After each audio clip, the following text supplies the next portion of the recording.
BNP রাষ্ট্র সংস্কারে অঙ্গীকারবদ্ধ। বিএনপি সংস্কার সবার আগে চেয়েছে, তাই দ্রুত সংসদ নির্বাচনের ব্যবস্থা করতে অন্তর্বর্তী সরকারকে আহ্বান জানিয়েছে দলটির মহাসচিব মির্জা ফখরুল ইসলাম আলমগীর। দলের স্থায়ী কমিটির সদস্য মির্জা আব্বাস বলেছেন, দ্রুত প্রয়োজনীয় সংস্কার শেষ করে নির্বাচন দিতে হবে, নইলে দেশে আবারও অশান্তি হলে সে দায় অন্তর্বর্তী সরকারের। মহিবুল্লাহ মুহিবের রিপোর্ট।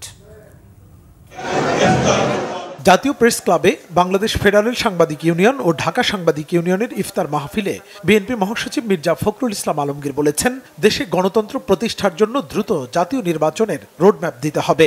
যে সরকার প্রতিনিধিত্ব সরকার, আমরা সবাই মিলেই তাকে দায়িত্ব দিয়েছি। তিনি অতি অল্প সময়ের মধ্যে, আমরা যেটা বারবার করে বলছি, অত্যন্ত অল্প সময়ের মধ্যে অত্যন্ত প্রয়োজনীয় যে সমস্ত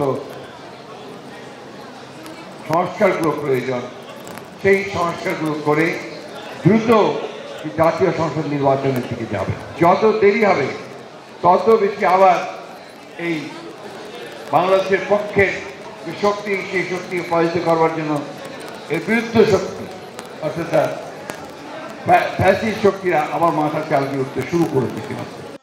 এদিকে ঢাকা মেডিকেল কলেজে ডাক্তার মিলন অডিটোরিয়ামে চিকিৎসক, নার্স ও কর্মকর্তা কর্মচারীদের আয়োজনে ইফতার ও দোয়া অনুষ্ঠানে অংশ নেন স্থায়ী কমিটির সদস্য মির্জা আব্বাস। দয়া করে দেশকে আর অশান্তির দিকে ঠেলে দেবেন না।